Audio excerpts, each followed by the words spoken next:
pessoal, tudo bem? Bem-vindo a mais um vídeo aqui do meu canal. Hoje eu vou contar para vocês a história da Mata Hari e de muitas outras mulheres espiãs.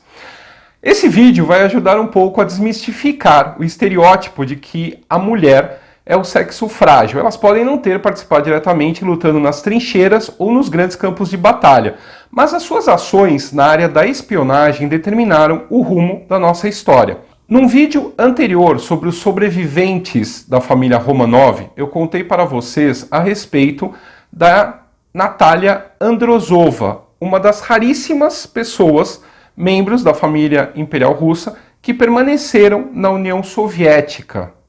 Ela atuou como espiã para a KGB e pode ter sido uma inspiração para a personagem da Marvel Viúva Negra. A Natalia, ela está longe de ser a única mulher a ganhar fama como espiã, como nós vamos ver no vídeo de hoje. Uma das mais famosas dessas espiãs foi a Mata Hari. É sobre ela e outras mulheres espiãs que o vídeo de hoje vai tratar. Mas antes disso, aquele avisinho de praxe. Não esqueça de dar uma olhada se você continua inscrito no canal, se o YouTube não te desinscreveu.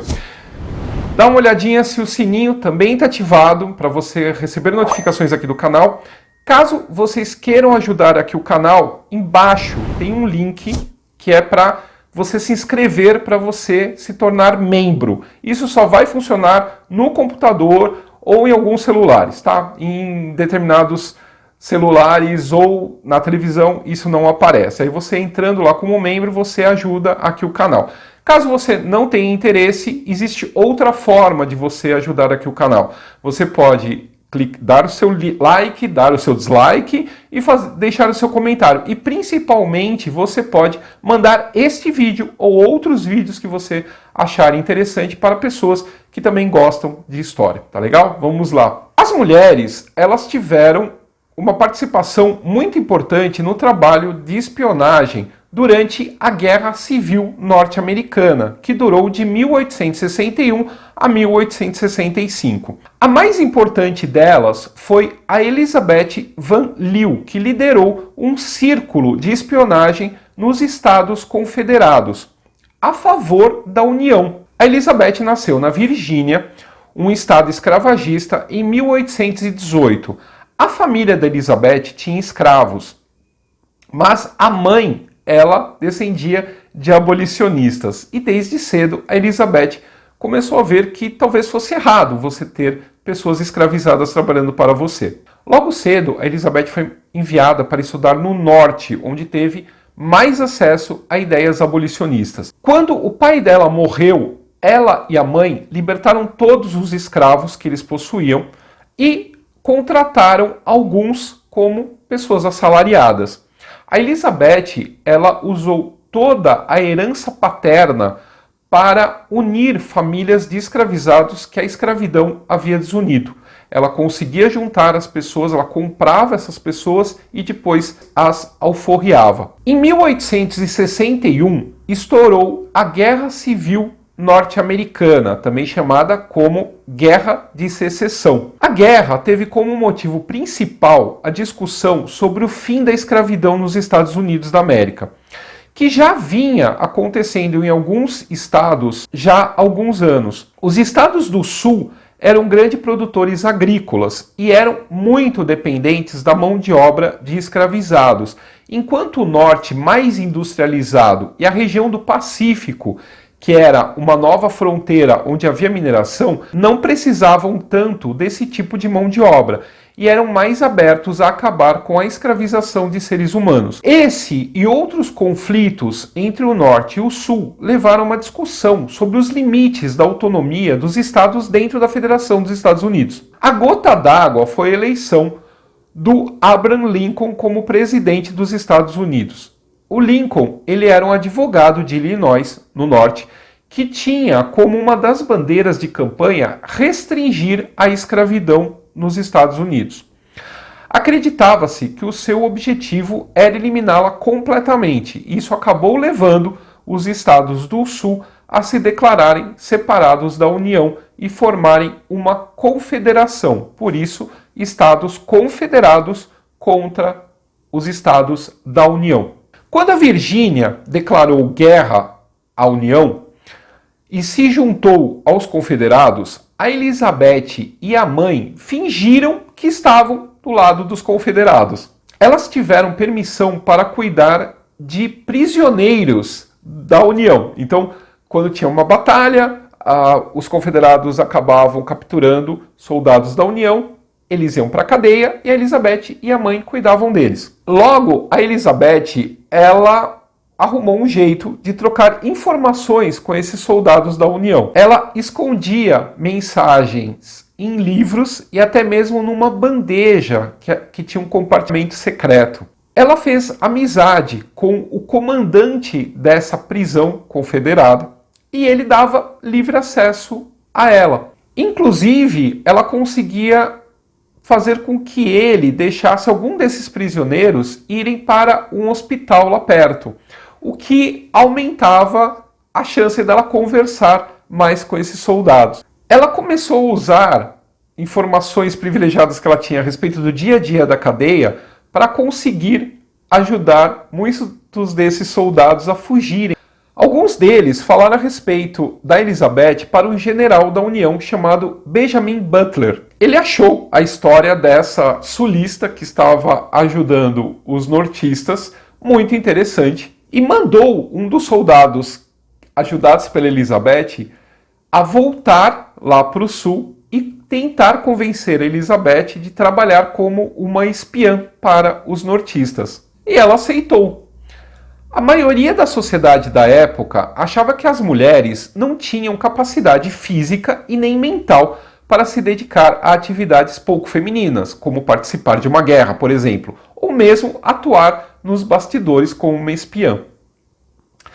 A Elizabeth não estava nem aí para esse estereótipo. Ela conseguiu juntar informações que recebia dos soldados presos para detectar as movimentações de tropas confederadas e repassar isso para o general Butler. Ela usava uma técnica para se corresponder com o Butler, chamada tinta invisível. Ela usava uma caneta especial, uma tinta especial, que só era revelado que ela tinha escrito se passasse leite no papel.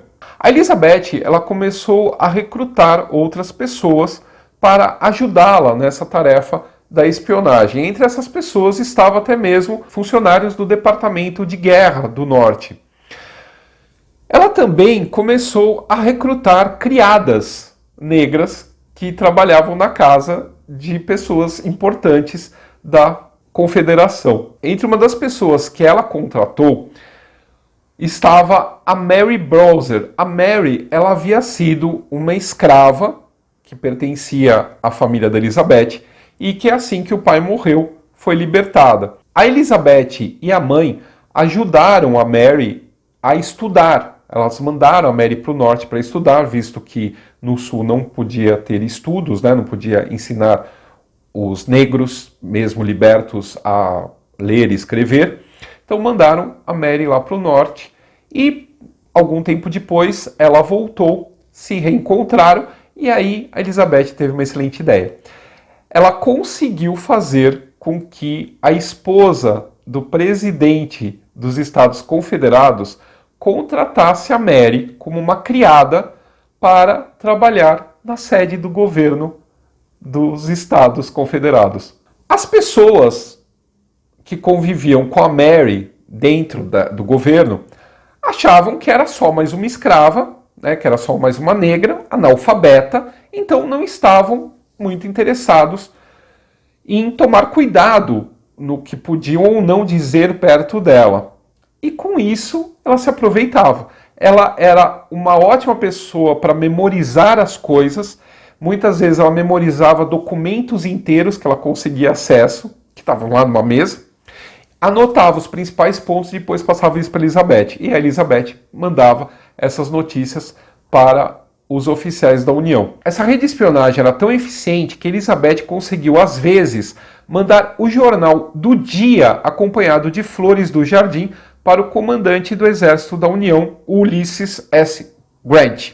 O general Grant, aliás, mais tarde afirmou que a rede da Elizabeth, a rede de espionagem da Elizabeth, forneceu as informações mais importantes para combater os confederados. Foi graças a essas informações que ele conseguiu tomar a região em abril de 1865. Elizabeth recebeu então o cargo de chefe dos Correios, que era um cargo muito importante para a época. Ela modernizou o serviço e começou a admitir negros nos Correios norte-americanos, e sendo que esses negros recebiam o mesmo salário que os brancos, uma novidade para a época. Por outro lado, o povo da cidade dela soube o que ela fez, e ela foi considerada uma inimiga. Muitas famílias viraram as costas para ela e as crianças eram ensinadas de que aquela mulher, na verdade, era uma bruxa. A Elizabeth morreu no dia 25 de setembro de 1900, pouco antes de completar 82 anos de idade. A Mary Browser, a ex-escrava, liberta tal, mais tarde trabalhou como professora e buscou alfabetizar outras pessoas negras. Outro conflito que contou com a participação de mulheres foi a Guerra da Independência da Irlanda, que a Adriana contou aqui para vocês, tem um vídeo a respeito disso aqui no canal. Nesse vídeo, a Adriana falou sobre a Lily Mernin, ou Tenente G, como ela aparecia nos documentos dos rebeldes. Mas havia outras mulheres, como a Josephine Marshman, que era secretária num quartel do exército britânico na cidade de Cork. A história dela foi uma das inspirações para a segunda temporada da série O Levante da Páscoa, da Netflix. Mary Josephine McCoy nasceu em 1891 e era filha de um policial transferido para a cidade de Cork, na Irlanda. Ela estudou para ser secretária. E em 1910 ela conseguiu um emprego no país de Gales. Lá no país de Gales, ela se casou em 1913 com Coleridge Marshman. Eles tiveram 2 filhos e ele se alistou para o exército. Nessa época estava acontecendo a Primeira Guerra Mundial. Ele morreu no campo de batalha na Europa em 1917, deixando ela viúva com 2 crianças para criar. O que ela fez? Ela voltou para a cidade que ela viveu boa parte da vida, Cork, e lá ela conseguiu um emprego como secretária no quartel-general inglês. Os sogros dela se recusaram a devolver o filho, o Reg, que tinha ficado com eles. Ele era o filho mais velho da Josephine, ela havia deixado ele com os sogros e partido para Cork com a outra filha mais jovem. Por que os sogros não queriam devolver o filho para Nora, né, o neto para Nora? Porque ela era católica e eles eram protestantes e eles não queriam que o neto fosse criado como católico. A Josephine ficou desesperada, ela entrou na justiça contra os sogros e ela perdeu. E ela não tinha dinheiro para recorrer da decisão da justiça. O que ela fez? Ela só podia fazer uma coisa, se queixar para o padre. E literalmente foi isso que ela fez. O que ela não sabia é que o padre, ele era amigo dos separatistas que estavam envolvidos na Guerra da Independência da Irlanda. Ele achou que o fato dela trabalhar dentro do QG do exército britânico lá na Irlanda, lá em Cork, poderia ajudar o exército de alguma maneira. E ele avisou o chefe da inteligência irlandesa, o Florey O'Donnell. O Florey, então, ele teve uma ideia. Ele pediu para o padre conversar com a Josephine para propor um negócio para ela. O exército irlandês raptaria o filho dela e entregaria ele de volta para a mãe. Desde que a Josephine passasse informações de dentro do QG do exército para os revolucionários irlandeses. A Josephine, na ânsia de ter o filho de volta, concordou e acabou virando uma espiã dos irlandeses infiltrada dentro do QG britânico. Nessa altura, a Josephine, ela era chefe de 25 secretárias. Tudo o que era produzido dentro do QG passava por ela. Ela copiava os documentos mais importantes e antes mesmo que esses fossem transmitidos para os generais, para os comandantes britânicos, isso muitas vezes já estava na mão dos irlandeses. Então eles sabiam qual ia ser a movimentação, o que os ingleses iam fazer na Irlanda. Então eles se antecipavam a esses movimentos.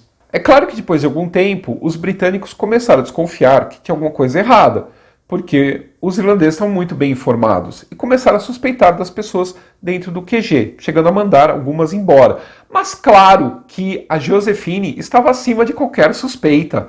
Uma mãe de família, uma viúva de um oficial britânico morto na Primeira Guerra Mundial, jamais estaria do lado dos rebeldes. Como ela cumpriu a parte dela do trato, o Florey se viu tendo que cumprir a parte dele e conseguir devolver o filho que havia ficado lá no país de Gales. Ele entrou em contato com o quartel-general do IRA e conseguiu uma equipe. Eles foram até Gales, raptaram a criança e entregaram para a mãe em Cork. Obviamente, a Josephine teve que disfarçar, então ela se fez de vítima e pediu ajuda para os britânicos para conseguir descobrir o que tinham feito com o filhinho dela tal, mas na verdade ela sabia, o filho dela estava a algumas casas de distância da casa onde ela morava e ela podia ver o filho sempre que quisesse. O fim dessa história é o mais interessante.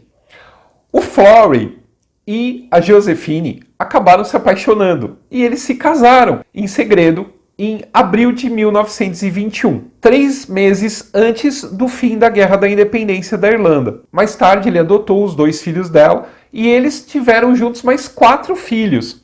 Ele se tornou um historiador importante desse período, fez vários livros a respeito da Guerra da Independência da Irlanda e um deles ela colaborou, eles escreveram a história dos 2. A Josephine morreu em 1966. Outra Josephine, e que muito pouca gente sabe que foi uma espiã, foi uma dançarina muito famosa da primeira metade do século XX, Josephine Baker. Ela nasceu como Freda Josephine MacDonald em 3 de junho de 1906, em St. Louis, nos Estados Unidos. Além de ser negra numa das regiões mais racistas dos Estados Unidos, ela sofria com mais preconceito ainda, porque ela era filha de mãe solteira. Além disso, era pobre, cresceu numa das regiões mais pobres da cidade, teve pouca educação e chegou a viver na rua. Foi nessa ocasião que ela começou a tentar alguns trocados dançando nas esquinas da cidade. Ela se casou pela primeira vez quando tinha 13 anos, mas o casamento durou pouco. Com 15 anos de idade, a Josephine conseguiu ser contratada para um espetáculo teatral de dança e ela adotou o sobrenome do segundo marido. Sim, com 15 anos de idade, ela já havia casado 2 vezes. E aí ela estreou no teatro com o nome de Josephine Baker. Em pouco tempo, ela era uma das pessoas mais bem pagas do grupo de dança. E aí surgiu a oportunidade da vida dela, ir para a Europa e dançar em Paris. Ela chegou à França em 1925, aos 19 anos de idade, para se apresentar num espetáculo chamado La Revue Nègre, a revista negra, né? A teatro de revista. Ela era uma dançarina que fazia shows em teatros de revista. A Josephine aparecia dançando quase sem roupas, só com um colar de pérolas e uma saia de bananas, e foi um sucesso absoluto. Lá todo mundo a amava, ela não tinha que se preocupar com as leis de discriminação de negros, como havia nos Estados Unidos, e ela decidiu que iria ficar na Europa. A Josephine acabou se naturalizando francesa em 1937. Ela logo se tornou uma das artistas mais famosas da França e é difícil imaginar como uma pessoa tão conhecida poderia ser uma boa espiã, mas ela resolveu o problema usando a fama ao seu favor. Tudo começou quando estourou a Segunda Guerra Mundial. Além do desejo de defender sua pátria de adoção, Josephine sentiu na pele a discriminação de fascistas contra pessoas como ela. Uma estrangeira, negra, e ela pensou, o que eu posso fazer a respeito disso? E ela fez. Ela aproveitou do seu status de celebridade e conseguiu ser convidada para festas e embaixadas na Itália e do Japão, nas quais discretamente ela ouvia conversas, anotava coisas que ouvia e passava para os franceses. Quando o exército alemão invadiu a França, ela conseguiu fugir para o sul, para um castelo, e lá ela acabou escondendo vários soldados da resistência francesa. Não se passaram mais que alguns meses até que ela fizesse contato com o líder da resistência, o general Charles de Gaulle, que estava em Londres. E a Joséphine então conseguiu uma turnê para a América do Sul e assim conseguiu atravessar para a Espanha e Portugal, levando escondido em seu vestido documentos sobre o movimento das tropas alemãs. Ela voltou à tática de ir às festas dos diplomatas para espionar. Depois anotava tudo quando ia no banheiro e escondia no sutiã. Afinal, quem iria revistar a grande Joséphine Baker? Em 1941, ela decidiu ir para o Marrocos, alegando motivos de saúde, mas na verdade ela tinha sido mandada para lá para espionar o movimento das tropas nazistas no norte da África. Ela acabou ficando realmente doente de verdade. Ela perdeu um bebê, ela sofreu um aborto lá no Marrocos, ela ficou internada no hospital, acabou pegando infecção. Ao todo ela ficou mais de 18 meses se tratando lá. E lá do hospital ela viu a chegada das tropas aliadas que estavam libertando a África. Assim que ela se recuperou, ela colocou um uniforme e foi fazer apresentações de graça para os soldados aliados. Ela ganhou a Cruz de Guerra da França e foi nomeada cavaleiro ou dama da Legião de Honra, a mais alta condecoração francesa. Depois da guerra, ela, uma mulher condecorada que havia lutado a favor dos aliados dos Estados Unidos, da Inglaterra e da França contra os nazistas, foi lutar contra a discriminação racial dentro dos Estados Unidos. Ela, mesmo com tudo isso que havia feito, sendo uma pessoa famosa, sendo uma heroína de guerra, ela era proibida de entrar em determinados hotéis nos Estados Unidos e frequentar determinados bares e restaurantes. Uma das curiosidades da vida dela, ela chegou a adotar 12 crianças de diversas etnias, das mais variadas partes do mundo, as quais ela chamava de minha pequena tribo do arco-íris. A Joséphine Baker, ela faleceu aos 68 anos de idade, em 12 de abril de 1975, alguns dias após estrear um novo espetáculo seu em Paris. Na estreia, havia pessoas como a Sophia Loren, o Mick Jagger e a sua amiga, a princesa Grace de Mônaco. Mas a Joséphine Baker não foi a única mulher a atuar como espiã durante a Segunda Guerra Mundial.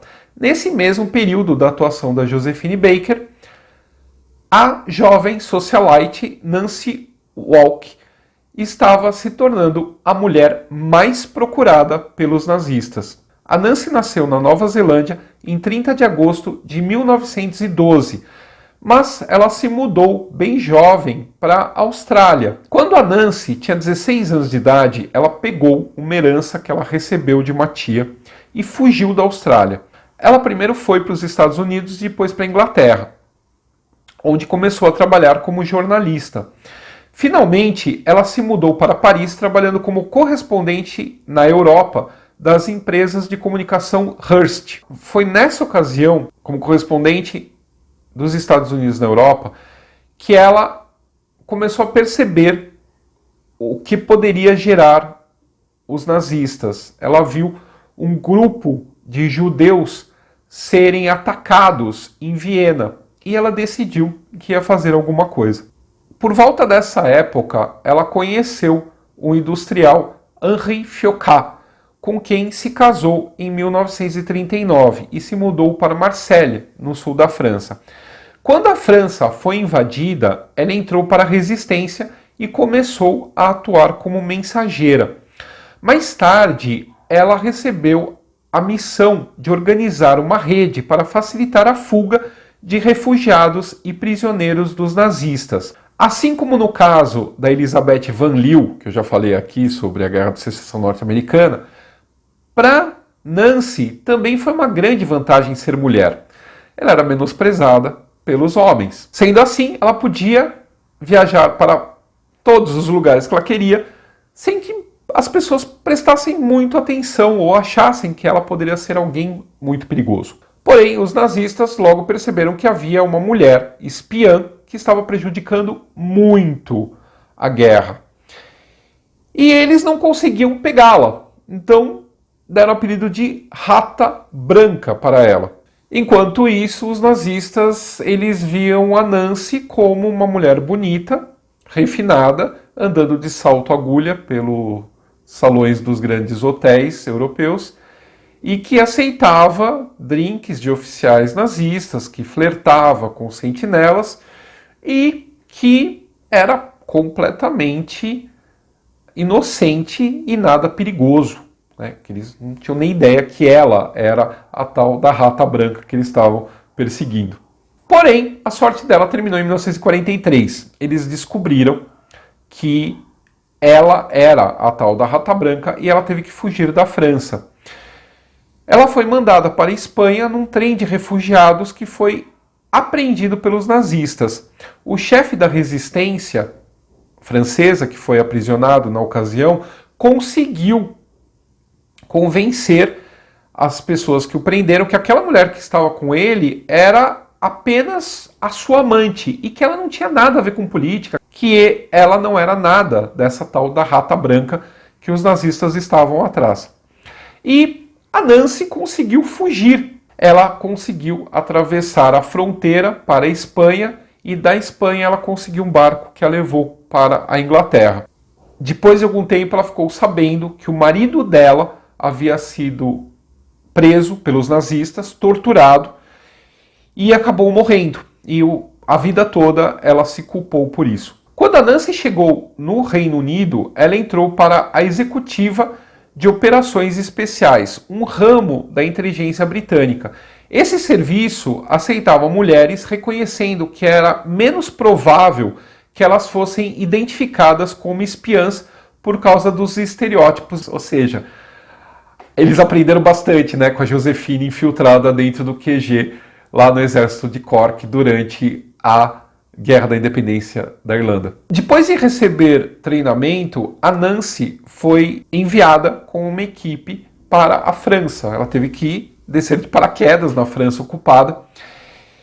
E o objetivo dela era estabelecer contato com os maquis, que era o exército de resistência, eram os guerrilheiros franceses que atuavam dentro da França. Então era estabelecer o contato desses maquis, desses guerrilheiros, com Londres. Porém, nem todos esses guerrilheiros aceitaram bem uma mulher chegando lá e dando ordens. Até que eles viram que essa mulher era capaz de dinamitar pontes como eles, de sabotar trens, contrabandear armas. Então eles começaram a respeitar aquela mulher. Uma vez eles chegaram a ser surpreendidos por um soldado e ela teve que matar esse soldado alemão com as próprias mãos para que ele não desse o alarme. Isso fez com que esses guerrilheiros acabassem com essa história de que uma mulher está mandando em nós. Todo esse trabalho que ela desenvolveu junto com os maquis foi fundamental para garantir o sucesso do desembarque dos aliados na Normandia, o chamado Dia D, que ocorreu em 6 de junho de 1944. A Nancy continuou agindo junto à resistência e foi ficando cada vez mais ousada. Os nazistas eles chegaram a colocar um prêmio pela cabeça dela, que hoje equivaleria a 5 milhões de reais. Os nazistas conseguiram descobrir onde ela estava escondida. Os guerrilheiros franceses conseguiram evitar que ela fosse aprisionada, muitos deles morreram, mas ela conseguiu fugir. Entretanto, com essa invasão do lugar onde ela estava, os nazistas acabaram capturando o rádio. Ela conseguiu uma bicicleta, se disfarçou de camponesa, pedalou 500 quilômetros até conseguir um novo rádio para estabelecer novamente contato com Londres. No final da guerra, os aliados competiram para ver quem dava mais medalhas para Nancy. Além da Legião de Honra da França, ela foi condecorada pela Inglaterra, pela Austrália e pela Nova Zelândia, além dos Estados Unidos. Mais tarde, ela trabalhou como diplomata e chegou a concorrer a um cargo no parlamento na Austrália. Em 1951, ela foi recrutada novamente e voltou a trabalhar para o Serviço de Inteligência Militar Britânico. Em 1985, ela publicou uma biografia chamada A Rata Branca, que inspirou diversos livros e filmes. Ela faleceu em 7 de agosto de 2011, pouco antes de completar 99 anos. A espionagem faz bem para a pele e para a vida das pessoas, né? Quem sobrevive, obviamente. As pessoas da minha geração, que nasceram na década de 70, geralmente assim associam mais a espionagem a uma era específica, a chamada Guerra Fria, que ocorreu de 1940, por volta de 1940, final de 40, até 1989, com a queda da União Soviética. Nesse período, os dois grandes blocos, né, um liderado pela União Soviética e outro liderado pelos Estados Unidos, eles disputavam entre si, desde de quem ia chegar primeiro na Lua, até antes disso, quem ia construir a primeira bomba atômica, e várias outras questões. E um espionava o outro para saber o que estavam aprontando. Essas espionagens também serviam para você roubar a tecnologia do outro, né? Então você queimava etapas conseguindo a tecnologia que o outro detinha e você ainda não tinha.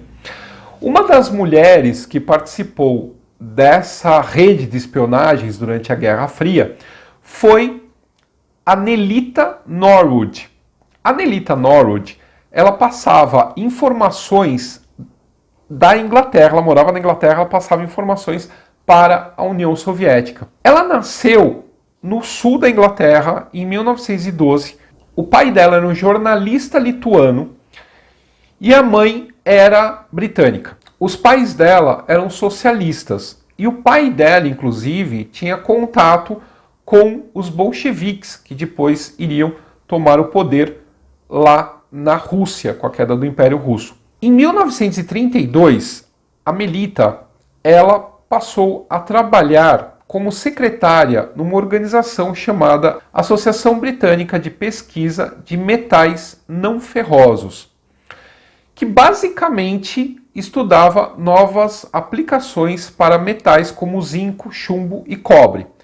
Parecia inofensivo, mas muitas das pesquisas realizadas nessa organização tinham aplicação para a defesa, como, por exemplo, para prevenir a corrosão de navios de guerra. Em 1935, ela se casou com um professor de química chamado Hilary Nussbaum, que depois mudou o nome para Norwood. Ele era um representante do sindicato de professores e comunista, como ela. Os dois se juntaram ao Partido Comunista da Grã-Bretanha em 1936, e foi por essa época que a Melita foi contratada pela polícia secreta da União Soviética, perguntando se ela não queria passar informações para eles. Ela falou, ok. Não sei se ingleses diziam ok nessa época, será? Não sei. E ela acabou virando uma espiã infiltrada dentro da Inglaterra. A Melita, ela não era exatamente o que se esperava de uma espiã. Ela não era nada glamurosa. Ela era uma dona de casa que também trabalhava fora, morava no subúrbio, tinha marido, 2 filhos, ninguém suspeitava daquela mulher. No entanto, essa mulher que trabalhava como secretária nessa associação tinha acesso a boa parte dos projetos de defesa britânico. Inclusive um projeto com um nome inofensivo de liga para tubos, que na verdade escondia os primórdios do programa de armas nucleares do Reino Unido. O chefe dela, na Associação de Metais Não Ferrosos, tinha acesso privilegiado a esse programa. A Melita, quando ninguém estava olhando, entrava na sala do chefe, abria o cofre dele, ela era secretária, ninguém desconfiava nada, e anotava, fotografava e mandava tudo para a União Soviética. Uma mulher do serviço secreto britânico desconfiou da Melita. Desconfiou que ela pudesse ter ligações com a União Soviética. Isso antes mesmo de estourar a Segunda Guerra Mundial. Ela avisou o chefe, obviamente, o chefe da espiã britânica olhou o relatório da mulher e falou assim: não, imagina, essa mulher é muito banal, jamais que ela vai ser uma espiã. Mulheres não dão boas espiãs. E descartou a informação.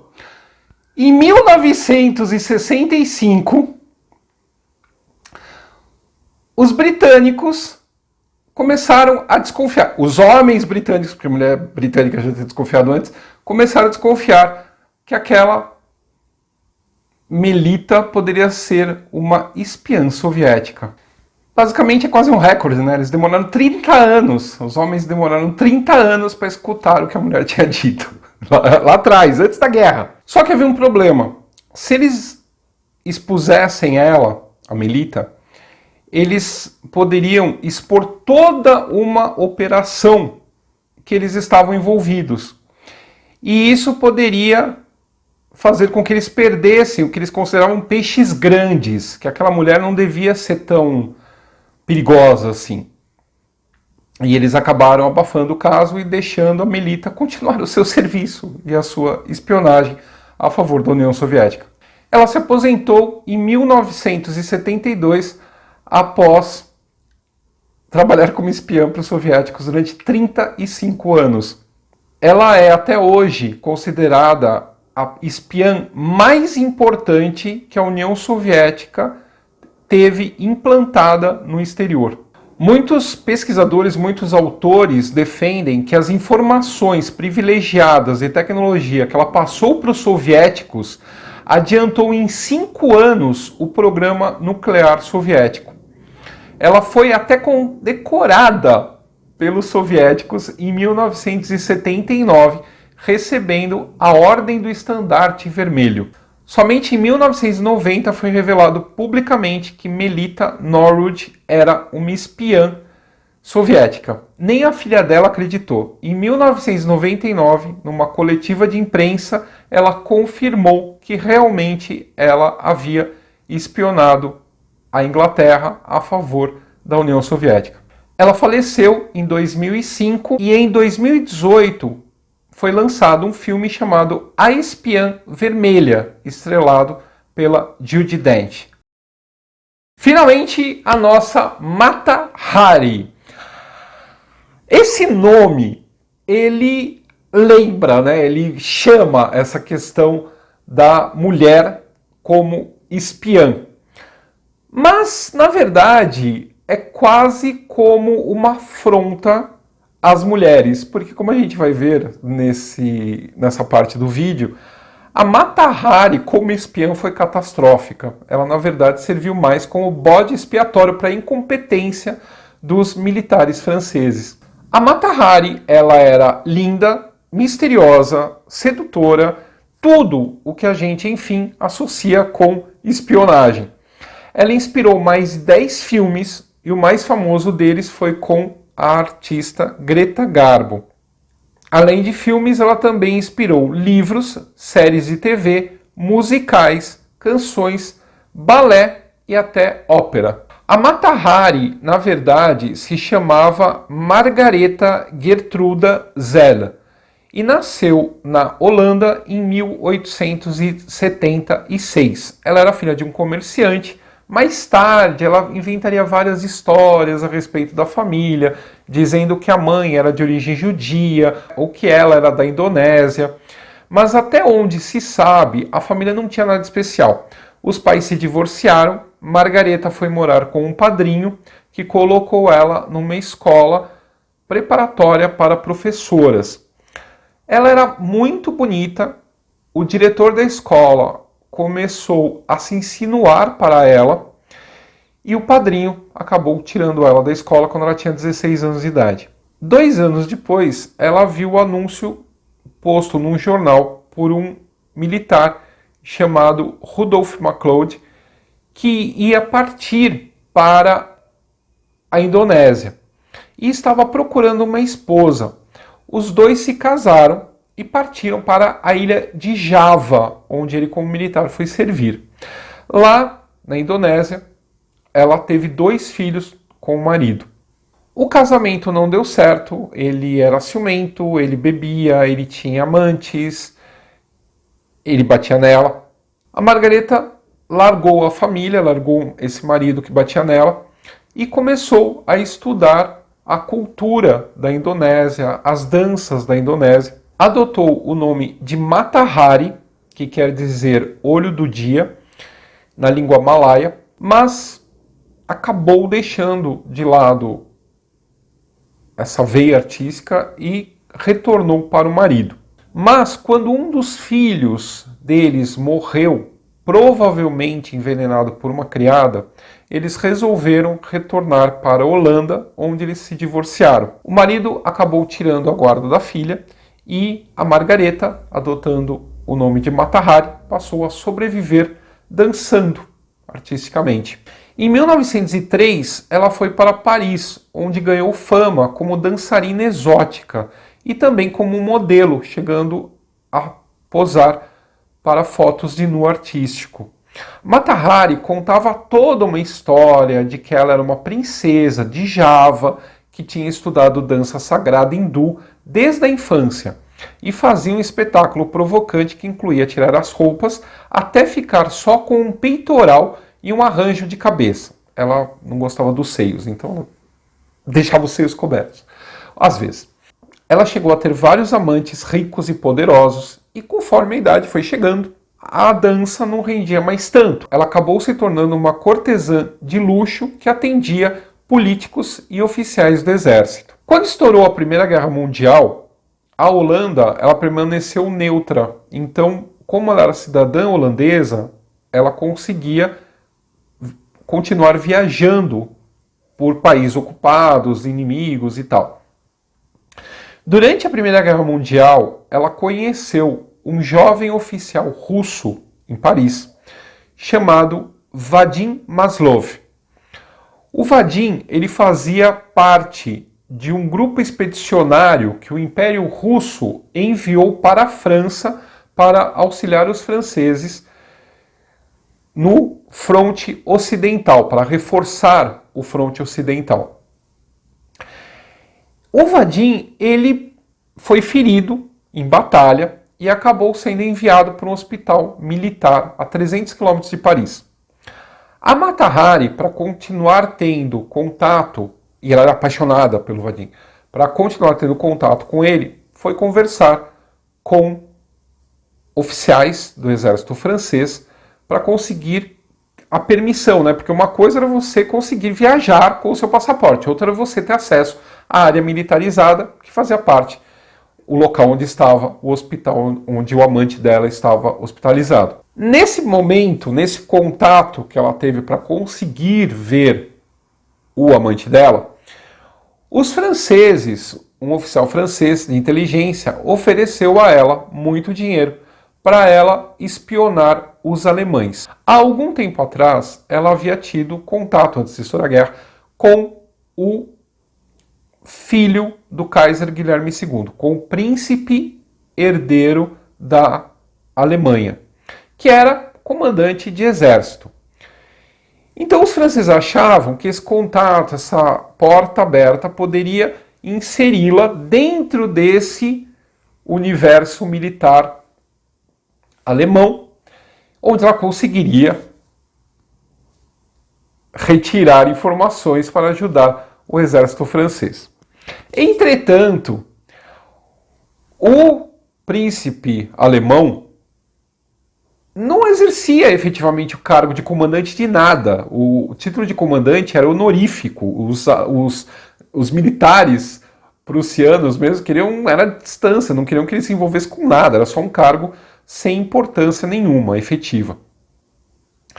Mas achando que talvez isso pudesse dar alguma coisa a favor da França, ela tentou alguns contatos para se aproximar do príncipe, inclusive indo para Madrid, onde lá ela teve contato com um major que iria intermediar essa relação entre eles.